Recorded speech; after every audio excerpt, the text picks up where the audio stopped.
Hey everybody, we're the Menschwarmers, your bi-weekly look at the world of Jews and sports. I'm here with my co-host Gabe. How you doing, buddy? I'm doing amazing. It's nice to be talking to you on our new audio platform.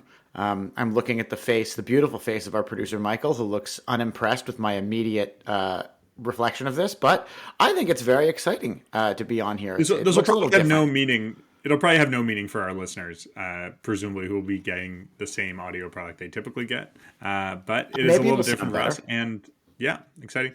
Gabe, I saw you just this last Sunday. Not Jewish sports news, but Canadian sports news. We went to the Canada men's team soccer match versus Jamaica, where they won and qualified Yeah, for the World Cup. it That was was it exciting. was very cold, but it Yep. was extremely exciting and a lot of fun to be there. It was I think it was my first live sports event. I guess there was a Raptors game somewhere in like the mid lockdown era, but it was Yeah. my first like real full big deal sports event in 2.5 years. Was it the same for you, or Yeah, a little pretty, over two pretty. years?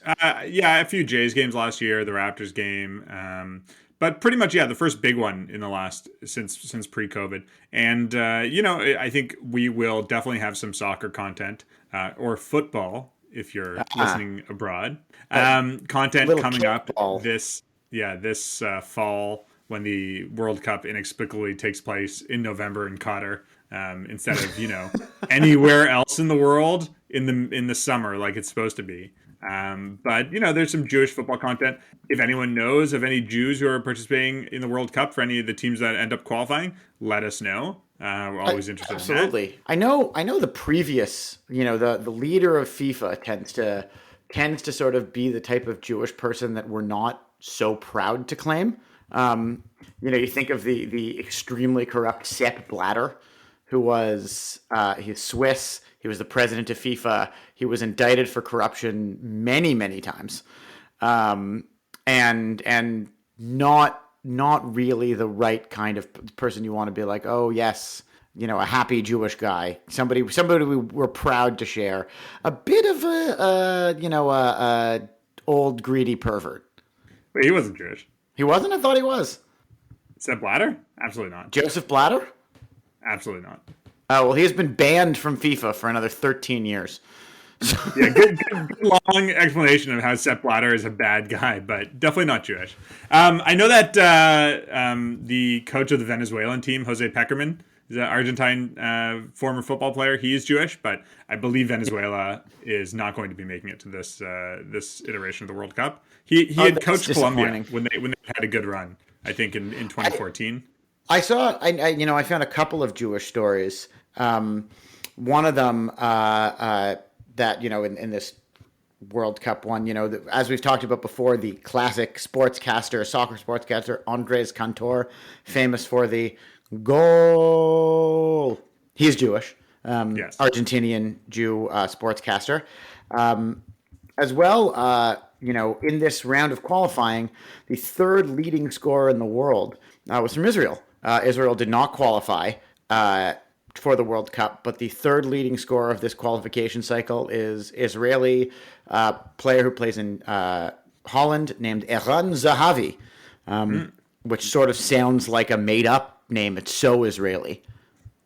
Yeah. So let's save the soccer chat until we get a little closer to the World Cup. Let's talk about some other things that have been going on in the world of Jews and sports over the last few weeks. One thing that I wanted to mention was the victory by Taylor Fritz, American tennis player Taylor Fritz, over Rafael Nadal at the Indian Wells Masters, the tennis tournament out in California, out in Palm Springs, I think, right?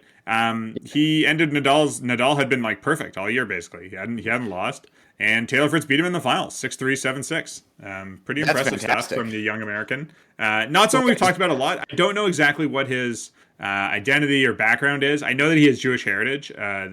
The writer who's written about the great Jewish tennis stars has profiled him before, and his great great grandfather was the founder of the May Company, which was a department store that was well known, I think, in In the in Shmata business. Saint yeah in the St. Louis and sort of Midwest era. So definitely he has some Jewish background. I don't know how he identifies, and Uh, something we should probably track down in the future. But interesting to see that he won. Congratulations to him. One other connection is he at one point was coached by Jay Berger, who was Jewish. And his Jay Berger's son, Daniel Berger, is a current PGA Tour player who we've spoken to before, who is quite Jewish. So that's, winning that tournament, the first 1,000 level tournament for Taylor Fritz. Taylor Fritz, definitely is a big win. Very big deal. Yeah. So now he's between him and Riley Opelka. We have a bunch of maybe Jewish American men. Yeah. We should mention that we do have a great interview coming up with wrestling writer and podcaster David Bixenspan. This was a podcast that we taped a few weeks ago, but unfortunately had to put in the can because we had other content that we needed to run. But we talked to him about sort of anti-Semitism scandal in the wrestling world. Neither the first nor the last anti-Semitism scandal in the wrestling world. And it was really interesting to get his perspective on that. Gabe, I think WrestleMania is coming up this weekend. Is that correct? WrestleMania is this week. It is WrestleMania week, the biggest event in wrestling. The main event is sort of in the storyline of wrestling been, I don't necessarily want to say like sculpted, but sort of machined by, the character of Paul Heyman, whose character is that he is sort of a lawyerly Jew. Right. He is proudly Jewish. He's the child of Holocaust survivors. He is outspoken about the importance of Judaism to him. And, his character of the manager of both Brock Lesnar and Roman Reigns, they'll come fighting together. But, we saved this interview for WrestleMania week to sort of keep it as a WrestleMania-themed show. Just to let you know, we recorded this for our listeners maybe about a month ago, sort of hot off the presses. An AEW wrestler named Brian Kendrick, if you remember, there was some old Holocaust denial videos put up, found about him, and he apologized, but he was, he lost his job pretty quickly, and we used that as an opportunity to springboard into a conversation with David, a very accomplished and knowledgeable wrestling writer. You can find his podcast. He's worked on Dark Side of the Ring. He's worked for Defector and the former Deadspin. And so there's a lot to talk about, sort of the history of the wrestling business, both, I guess, all exploiting, sharing, or involving, and sort of ignoring Jewish people. One of the things we talk about is sort of there's a lot of Nazi iconography that has been throughout wrestling for a long time, and that comes up in the interview as well. So it's a great interview, timely running during WrestleMania week. So what is the main event for WrestleMania? What's the main card this year? This year, sort of the main event of WrestleMania is Roman Reigns and Brock Lesnar, two people who are, with your Jewish connection, managed by Paul Heyman. I see. So he's the manager of both. Heyman. He's the manager of. That's how Jewish Heyman is. It's right. Paul Heyman. That's his name. And he also previously managed Goldberg. He previously managed all sorts of wrestlers. The Undertaker. He's sort of been a character and a writer and an organizer of the WWE for a very long time. So that's sort of the big main event. One other thing I want to talk about that's coming up in the news, sort of two different angles on this.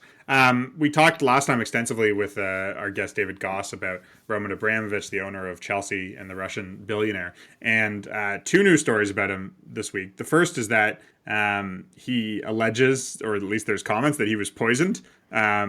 Unclear by whom. Several other Ukrainian negotiators. Just for a little context, Abramovich, as we mentioned last week, in addition to being forced to sell Chelsea, is part of the sort of bilateral negotiation squad. Russian peace process. So unclear by whom he is supposed to have been poisoned. Possibly Russian hardliners who wanted to sabotage the talks. Possibly, I think there's allegations that it was the Ukrainians. Possibly he was just making the whole thing up.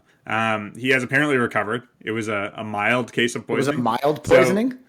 So details are very, I would say, sketchy at this moment, but an interesting story, an interesting further development. And the other one... That's very odd, because the Russian oligarchs are well known for their transparency and honesty. Yeah, it's true. Just a fitting case of anonymous poisoning, so to speak, that has no evidence, and we have no idea of the source or cause or duration. But, it's a weird world where this otherwise very powerful man can just be poisoned. Like him being poisoned is a news of the day. It is. And I think Russia's notable for its poisonings. Like they've poisoned plenty of Putin critics, and Abramovich has sort of come out, I would say semi-publicly on the Ukrainian side of this debate. Yeah, it's He's hard to pledged to read donate exactly on. a lot of money to the Ukrainian government. Yeah, it's hard to get a read on how that affects his standing within the oligarchy class. I really don't know enough, but yeah, an interesting story to keep tabs on, I guess, and see his continuing role within the Ukraine The peace war and process. invasion. Yeah, and the other thing that came out that's worth noting, and if we could break it down here for a little Tannenbaum chat, is Hey, that one of the groups that is interested in buying Chelsea is Larry Tannenbaum, the longtime Toronto resident owner or partial owner of the Toronto Raptors, Toronto Maple Leafs, and MLSE as a whole. it's Might be one of the people involved in buying Chelsea. It's so amazing how you see, these titans of industry, oligarchs who buy soccer teams, still involved in the political machinations of their adopted or, ancestral homeland. Like we bring up Larry Tannenbaum, looking to buy Chelsea. Like it would seem absolutely bonkers, just fully totally unbelievable if like you heard tomorrow Larry Tannenbaum is on a plane to Jerusalem to negotiate with Mahmoud Abbas on the Israeli-Palestinian peace process. Like Yeah, they've I chosen hear Larry you. Tannenbaum. But it is a little different. I mean, we Ron do Burns, have on the other hand, yeah, well, we do have a political sphere that's separate from the business sphere in this country, and most Western democracies, unlike in Russia. So I agree, it is odd to see a sports owner doing that. I can't really think of there being an equivalent of like a sports owner who also has like political power. I guess with the exception of like what's that guy's name? Woody Johnson, who's buddies with Trump, who got appointed so I would ambassador say to something. if we're going back to Judaism, I think Steve Ballmer could probably has the ear of like anybody on earth that he would want to call. Right. Like if Yeah, like Steve he's a Ballmer powerful wants to guy. call, When he was certainly when he was CEO of Microsoft. right, he was in charge of the biggest company in the world for 20 years, Yeah. and then he decided to buy a basketball team. Like I think he gives a ton of a ton of money to the UJA and to the ultimately to the Tzahal through the Jewish National Right. Fund. But it seems like once you buy the basketball team, you stop having involvement in the day to day of the giant business that you ran. Like obviously, there's guys who still have a finger in multiple pies, but no one is both the CEO of Microsoft and a team owner. You have to give up one to do the latter. You have to give up one. Like, yeah, Although I could actually maybe see Ballmer being part of the peace process because he's very intense. He's sweaty. He can get down in the ditches, and he's known for his very motivational speeches. maybe. So Steve Ballmer, if you don't have enough on your plate, owning the LA Clippers and just being a really rich guy, feel free to get involved in any peace process that might have you. Yeah, I think Yair Lapid would take his call, Why not? or Naftali Bennett, just because they look so much alike. So, Gabe, one more thing I want to get to before we got to our interview with David Bixenspan is that we are currently running our tournament, our Mensch Madness tournament, to It's Mensch determine Madness. Mensch Madness, who everybody. the greatest Jewish athlete of all time is. The Gadya, as we're calling it, the Jewish goat. So what does Gadya stand for? Explain the term for us, Dave, James. So Gadya is the greatest all-time diaspora Yiddish athlete. It's a bit of a contrived initialism. It is something we did so that a Jewish goat. That's the idea. And we're holding a tournament. We have 16 candidates. And Mike, can you pull up the Gadya voting on the screen? We're 2 days into voting right now, and in the first round, and things are starting to shake out. I would say that there are. I don't want to mess with any of the voting or anything like that or bias it in any way. I would say that the closest matchups right now are between Dolph Schayes and Sid Luckman. That's one matchup that's very close. Hang on, And the other just matchup that's really for our close is audience. Barney Ross and Bill Goldberg. For our audience, just while we discuss this, please follow along with what you're about to hear through your headphones. You could find it at the cjn.ca/Gadya, where you can vote. Gadya, that's Gadya, where you could vote for any of these battles, and then future rounds. We'll continue putting that link on Twitter and the CJN newsletter. On the CJN Circle, you get plenty of access to debates and content like this. But we'll continue to push this link for a while. There are a lot of great debates going on. There's also a little bit of an explanation on every one of the articles, and we'll continue to follow this debate. But it's going to be quite a big battle. James, as you've seen this go on so far, who's your greatest of all time Jewish athlete of the 16 we have selected here? Who do you think is going to win? Okay, so who I think is the greatest and who I think is gonna win are different answers. The Those are feedback fun I'm words getting, for wonderful listeners. although I would say so, I think the obvious answer and the feedback I'm getting on there can be no doubt is that it's Sandy Koufax, and I get it. We've talked about Koufax a ton. He definitely is among the greatest pitchers of all time. He excelled in his sport, but I have seen some really good counter arguments about the idea of athleticism incorporating more than just sort of one skill, which Koufax had, which was pitching a ball exceptionally well. And people have made the case for someone like Hank Greenberg or Sid Luckman, who dominated in their time, and was an overall athlete. I've made the case, and I think this is a good case to make, that Mark Spitz and Dara Torres, both swimmers, have a really good shot to be called the greatest athlete, because swimming is a sort of your entire body expression of athleticism that I think maybe that should be a factor in how you vote. And they've done it across a bunch of different disciplines, right? Mark Spitz, who is currently the overall leading vote getter in every battle we have now. Sandy Koufax is actually in second. Right. Mark Spitz won a gold medal in 7 different disciplines. So that would mean, if you were to make this analogy to baseball, if you swimming to pitching, Sandy Koufax would have the best fastball, the best curveball, the best screwball, the best changeup. He'd have 7 pitches that he would all throw better than every single other person. Yeah, and I think this is a good experiment because he'd play 7 different baseball positions. That's true. I think this is a good experiment because it does give people the opportunity to vote based on their own understanding and explanation of what it means to be an athlete. So really interesting to see how it goes. And voting for this round, I believe, is up until April 3rd. We're sort of timing it to sort of wrap up around the end of Passover. And there's going to be, we might do some reseeding after the rounds just to make sure that we have the best matchups available for each round. Go out and give it a vote. Hundreds of people have already voted. Make your voice heard. Vote for your favorites. Read about some of these great athletes. Some of you might not even know that much about because they're people from back in the past. And vote now. Again, it's the cjn.ca/Gadya. That's GADYA. We should have a link in the show pages and available on CJN and elsewhere. One thing we're very excited to bring to you as part of this is that, as we're doing it through Passover, Mensch Madness, at each and every one of your seders, when it comes time to sing the song Chad Gadya, that is a perfect time that we're suggesting for you to bring up this conversation. You know that the goat is worth the Gadya is worth 2 zuzim in the story, in the song, in the Seder.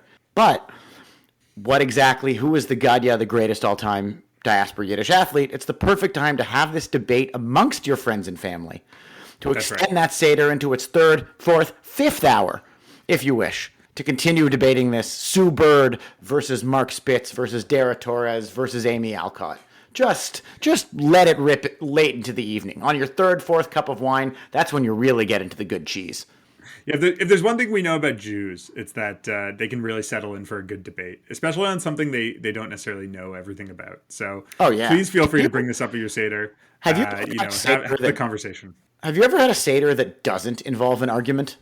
I don't think it's a true Seder if it doesn't have at least an argument or two. Exactly. The shank bone is really this. There's always a lot of debate over which the tiers. Is it the bitter herbs, or is it the salt water, or is it the maror? They're all bitter. They're all supposed to be bitter. Sure.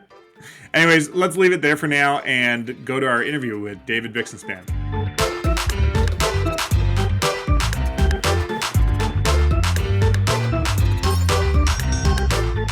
We're joined today by David Bixenspan. David, thanks so much for joining us.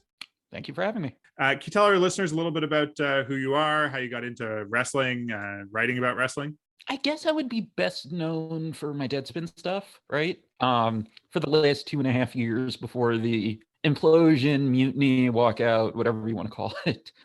We should say original flavor Deadspin. Yes, I was writing, depending on the time, either once to twice a week for them about various wrestling stuff. It was like a mix of analysis and history and opinion, but also did a good bit of original reporting as well. So, David, one of the reasons we wanted to have you on was to talk about the Brian Kendrick story that's come out the last few days. Can you tell us a little bit about that? Would it be the Brian Kendrick story or the Brian Kendrick story? Well, it'd be the Brian Kendrick story. The Brian Kendrick story, of course. Yes. Okay. So Brian Kendrick is a wrestler who's been wrestling since, I guess, 1999, who was trained by Shawn Michaels. Brian Kendrick, originally known as Spanky. He had been with WWE for the last 5.5 years or so. And, first as a wrestler and then working as a trainer and, wrestling match producer behind the scenes and stuff. And he had gotten his release recently. The timeline on that is still a little unclear. And then, Tuesday night, the 1st, AEW announces that he's going to be wrestling a match on their show on Wednesday as part of a storyline they're doing with Bryan Danielson because they broke into wrestling together and have been friends for many years. So late Tuesday night, I start seeing on Twitter people looking at some old stuff, interviews and stuff where he talked about conspiracy theories. Now, it was well known that he was into conspiracy theories to some degree. He and his old tag team partner, Paul London, had done some interview DVDs where they talked about stuff, but it was, benign, moon landing, Bigfoot, whatever, type of stuff while they were stoned. So it was nothing that anyone found really particularly alarming or anything, at least the stuff that people knew about. And then, I don't remember who surfaced this originally, but they found an interview he had done. It was for a DVD to be sold to wrestling fans, but it was just supposed to be about his conspiracy theory stuff from 2013. And the trailer that was on YouTube seemed a little questionable. And then people dug up a review from when it came out and included him saying that Sandy Hook didn't really happen and that the Holocaust death toll was exaggerated from what he believed was the actual 250,000 and that the gas chambers were actually delousing chambers. Right. And after that, it sounds like he was dropped from the AEW bill. Well, no, there's more. Don't forget. Okay.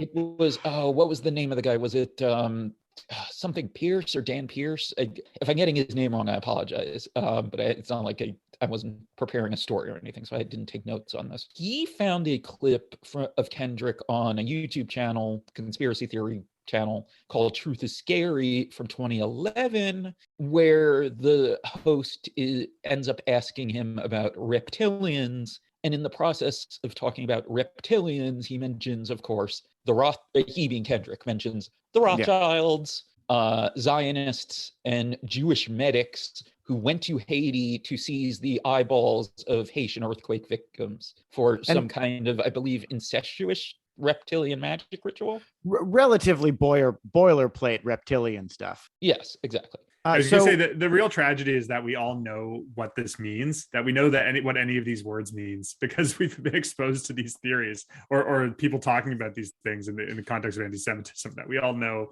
But I don't know that we even have to know what reptilian and Jewish medics going to Haiti, what that means in context, is that's the real tragedy. Yeah. So I haven't asked any of these people what led to them finding the stuff on Tuesday into Wednesday. Right. But a bunch of people have been acting like, people are doing it now because he has this big, match. And it's like, no, I mean, it's the first time he had been on actual American television in 5 years. That's my first question, right? This guy was working in WWE in various, above and behind the camera or in front of and behind the camera roles. So how did this 10-year-old stuff not come out sooner? Okay, so I think it's twofold. One is that Truth is Scary does not seem to be a particularly popular conspiracy theory channel. Right. If he said it on Alex Jones, it might have been a little more come up a little sooner. Right. I Googled some, I was Googling after the stuff came out, Brian Kendrick Reptilian and stuff. And I don't know if he sent it out. There were wrestling news sites that linked it and even mentioned that he discusses quote unquote reptilians in it. But in a 2011 context, I'm guessing most of these people didn't watch it. It didn't set off as many red flags because also a lot less people knew that reptilian was conspiracy theory code for Jew back then. Right. Yeah. Now with all the other conspiracy bullshit, it's right. Now our third eyes are open to that to that reality. Yeah. So where was I? So I think that's just the main thing with that one. I remember seeing the thumbnail at some point, but I know I never watched it, and I don't remember anyone even that might have watched it suggesting that it got that extreme. And the other thing, I think it was just that, his, interview DVDs had been selling well, and the people who did the Kendrick Theory one with him, I don't think realized that one without any wrestling content probably wouldn't sell. So I'm guessing barely anyone saw it. The reviewer, I'm guessing, was just sent a review copy. So I think it's just a combination of that just no one really noticed, and he stopped talking about this stuff as much. And I should add too, like it did, like you just needed to know the right things to look for, and you would find it. And again, I haven't asked any of these people, but go ahead. Well, something we were discussing sort of before we started recording that we're curious to ask you about. Like, this is the second sort of, major company pro wrestling anti-Semitism scandal in the last 5 days. Well, no, I would say it's about the third in about a month. So how many, I know my exposure to wrestling as a fan is that, not a lot of wrestlers are, they're not really chill people most of the time. So my question for you then is, how many other people in the industry, believe stuff like this or share information like this on what have you, Truth Teller podcast? Like that extreme in terms of like even beyond Alex Jones extreme? Or even at the Alex Jones level. Like at the Alex Jones-ish level, there's been more, especially like the last 2 years. Right. I could, off the top of my head, some of the more, vocal ones, Austin Aries, Loki, TJ Perkins. I feel like I'm forgetting some. And is it genuine when those people are espousing those views, or is it them playing a character? It's genuine. The distinction I would make is that most of them seem like they're coming from like kind of a own the libs point of view, but believe it. The exception I would say would be Loki, who had been Caval in WWE, who just genuinely seems upset that people are not listening to the great ideas he's discovered with his giant brain. If that makes sense.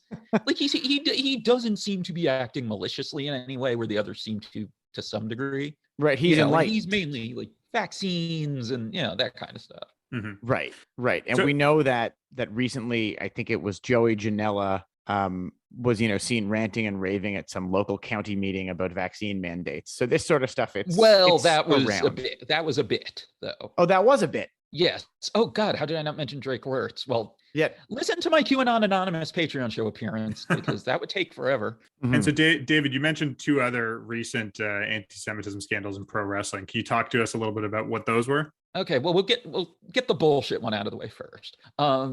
Dave Meltzer, the Wrestling Observer newsletter, wrestling's longest tenured reporter, he made a comment about how with WWE holding their Elimination Chamber, cage match pay-per-view show in Saudi Arabia as part of their deal to do propaganda for the Saudi government, Dave made a crack in the Observer that, how did he put it? It was something to the effect of, what did they decide to hold the Elimination Chamber there, especially with the name, which is a name that, at least on promotional material, they do not use in Germany because they have concerns it would run afoul of the various, Holocaust guidelines there and laws. I'm not sure exactly what the line is with some of that. That's why I said guidelines and not laws. Sure. He said something effective. No, I don't think he phrased it that way. It was something like, I guess there was a COVID outbreak at Auschwitz. Now, Dave is Jewish and had Holocaust, I think, survivors and victims in it. You know what I mean? And I think people who died in the Holocaust in his family. Like, it was very obvious to people who are familiar with him, and most people who were not trying to act in bad faith, what the point he was making was. Right. Would I necessarily make that joke? No, but people who were trying to act like he was an anti-Semite were completely full of shit. And eventually it kind of just, faded away. Then, however, a few days later, it comes out that WWE had trademarked the name Gunther Stark for a wrestler. Now, not a particularly well-known Nazi, but at least at the time when they registered the trademark, the top Google hit for the name was a Nazi submarine captain. It just seems amazing that anyone could come up with a wrestler name, and not the first thing they would do would be just let's just Google it.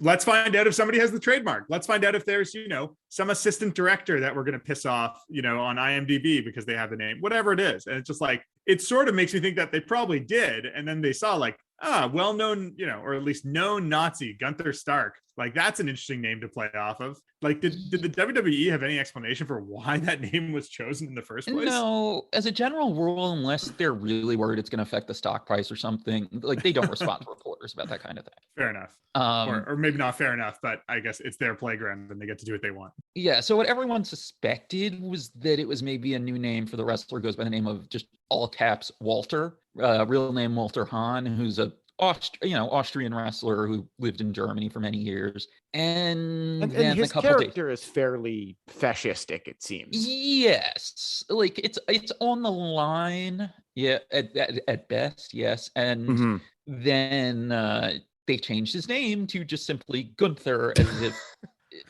as if that really helped that much, even though we knew they picked a name that if they Googled it, they knew there was a Nazi submarine captain. And if they didn't, Feels like wondering whether or not they're Googling pulling names off the they trademarked. highway going into the Klaus Barbie Museum. Yes. That's a deep cut reference for everyone out there who's seen Rat Race recently.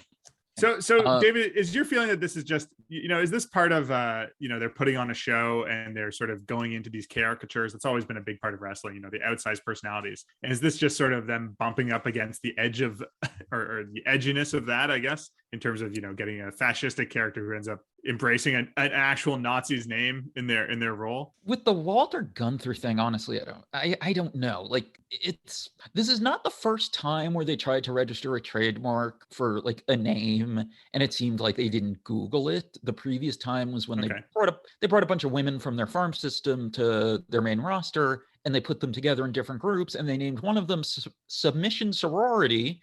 People immediately joked that it sounded like a porn name. People Googled it and found out that, yes, it was a porn name. Wow. So there is precedent of them just being sloppy. There is. But Gunther Stark seems kind of specific, in part because I don't feel like if they were just trying to come up with a German name, they would go with Stark. Right. The wrestlers do have a say in giving alternate name choices. And if they can clear, trademark, and legal and all that, then a lot of the time it is a name the wrestler picked these days.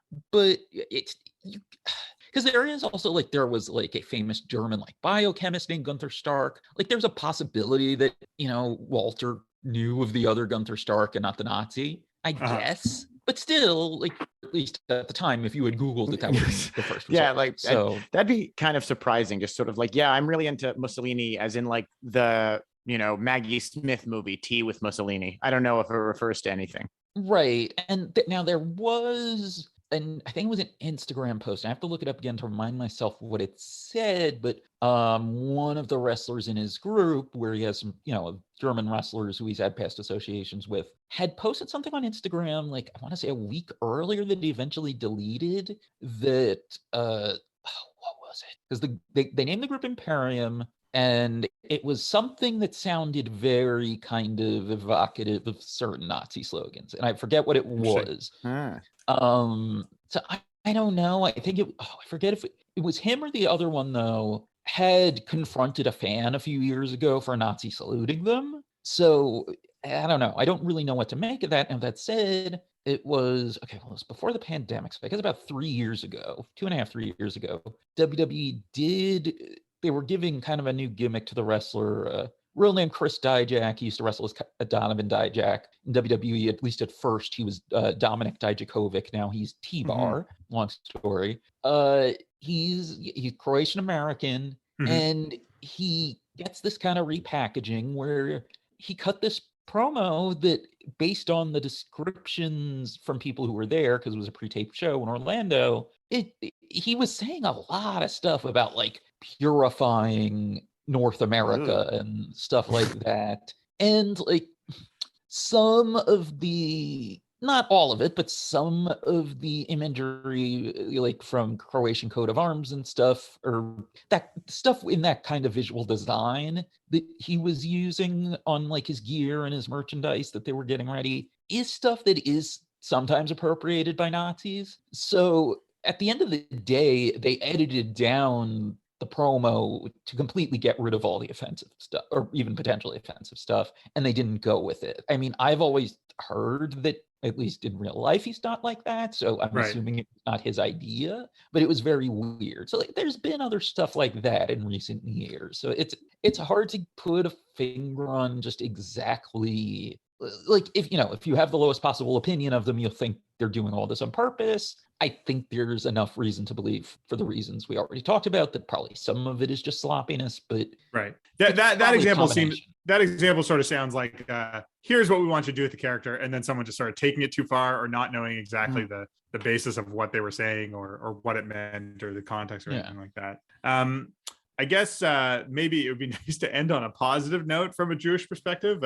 I think most of our listeners who are wrestling fans probably know about Colt Cabana, who was kind enough to join us a few months ago on the podcast, and MJF as two of the biggest Jewish wrestlers that are out there right now. Is there anyone else who's sort of coming up, or people that we might not have heard of, Jewish wrestlers who we should keep an eye out for or take a look at? I would say the most obvious one right now would be Ziggy Haim, who wrestles out of Ziggy Haim. Yes. That's a great Yes. name. Ziggy Haim is Jewish? I'm shocked. And she wrestles kind of out of like the Pittsburgh, Cleveland kind of scene. And she's, kind of like, kind of has kind of a punk image. And of course, her finishing move is the Mazel Tov cocktail. Cool. Oh, Wow. I like that. Wow. So the fourth Haim sister, the wrestling Haim sister. Yes. Oh, is there anyone else I'm missing? Well, I know there's someone who's not wrestling anymore that I won't mention. But she's the one who comes most to mind. I feel like I'm forgetting one or two people, but she's the obvious one right now. Cool. That's great. I know Colt mentioned to us that Layla Hirsch was Jewish. Okay. See, I was thinking indie wrestler. She is signed. Indie works too. Indie, pro. Anyone you think our audience should look out for. But Ziggy Haim, that's great. But yes, Layla Hirsch is very talented and worth following as well. Yeah, that's I think who the main person I was like, wait, who am I forgetting? So Layla and Ziggy, I would say, would be the two obvious ones to watch, at least. Cool. Thanks so much for joining us, David. Thanks for taking the time and talking to us about some of these, unfortunate but ongoing anti-Semitic scandals in the world of pro wrestling. Yes, and hopefully the last one. Finally, and hopefully you can have me back on soon, because we've been having near misses for a while, but we have. Yeah, maybe another rundown of some Jewish wrestlers in the future, or if Layla Hirsch does anything cool soon. Hey, all right, we'll keep following Ziggy. Yes. Great. All right, thanks again, Dave.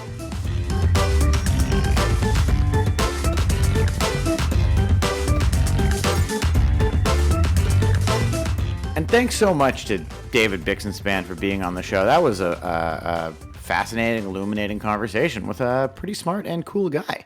Jamie, are you going to watch WrestleMania this weekend? Absolutely not. I have never been a big wrestling fan, but I am also going to the Final Four, so I will not be available to watch it because I will that's amazing. in the easy. I will be les bon temps brûlés. Bon brûlé, my friend.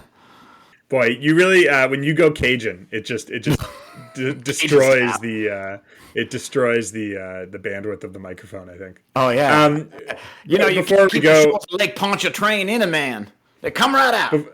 Before we go, we wanted to give a shout out to one of our sister podcasts, the CJN Daily, which comes out almost every day, certainly of the week, and hosted by Ellen Besner. She had a great episode on Monday about the introduction of the Israel women's national hockey team. So it seems that there are more Frozen Chosen than there were before. I think any Israeli winter sport is the Frozen Chosen. Doesn't matter what sport they are.